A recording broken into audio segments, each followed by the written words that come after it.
Did you know there's a haunting story from the California wildfires? One that firefighters still talk about today? When the fires broke out across Northern California, thousands of people were forced to evacuate. Whole neighborhoods turned into ghost towns. Daylight looked like night. The air was thick with smoke, and the sky glowed an eerie orange, almost like the world was ending. Firefighter teams were spread everywhere, moving through neighborhoods, checking every house, calling out to anyone who might still be trapped.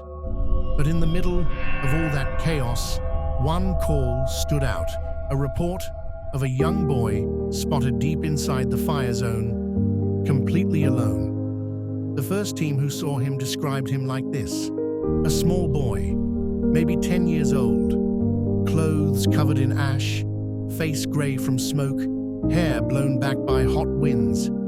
But his expression was completely calm, too calm for a child standing in the middle of a burning forest. When the firefighters reached him, they shouted, "Hey, you need to get out of here. It's not safe." The boy didn't run. He didn't cry. He simply raised one arm and pointed toward a deeper part of the burning woods. In a soft, steady voice that cut through the roar of the flames, he said, "She's calling me. A little girl. She needs help." The firefighters stopped. They heard nothing, just the snapping of burning trees and wind that sounded almost like whispering. They tried to convince him to leave, but the boy shook his head. "She's scared," he said. "We don't have much time." Something in the boy's voice, the certainty, the calmness, felt impossible to ignore, so the team followed him. They moved deeper into the fire zone, past falling branches, past flames curling up the trunks of old pine trees, past places no child should have been able to walk through. The boy seemed to know exactly where to go.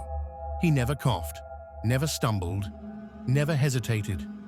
Finally, they reached an old cabin, one that wasn't even marked on their evacuation maps. Half of it was already collapsed. The roof was burning. Smoke poured out through the broken windows.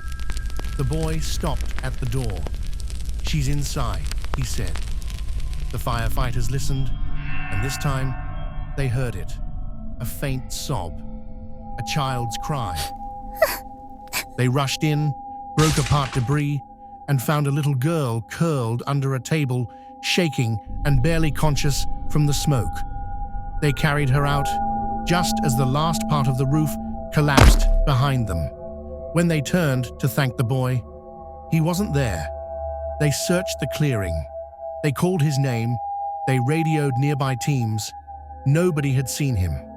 All they found were small footprints, leading into an area of the forest that had burned completely earlier that morning, long before the first firefighter team even arrived. Later, at the hospital, the rescued girl told them something chilling. Through broken breaths, she whispered, "A boy told me not to be afraid. He said help was coming. He held my hand until you arrived." The firefighters exchanged looks, because the girl described him perfectly. The ash-covered clothes, the soft voice, the calm eyes. But here's the part that still gives people chills to this day. 10 years earlier, in that exact same forest, a young boy died while trying to save his little sister from a cabin fire. He never made it out, but she survived because of him. His name and age matched the boy they saw in the smoke. Some people say the world is full of mysteries we can't explain. Others say courage never dies.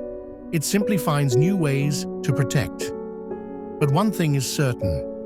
Sometimes heroes don't disappear. They return, right when someone needs them the most.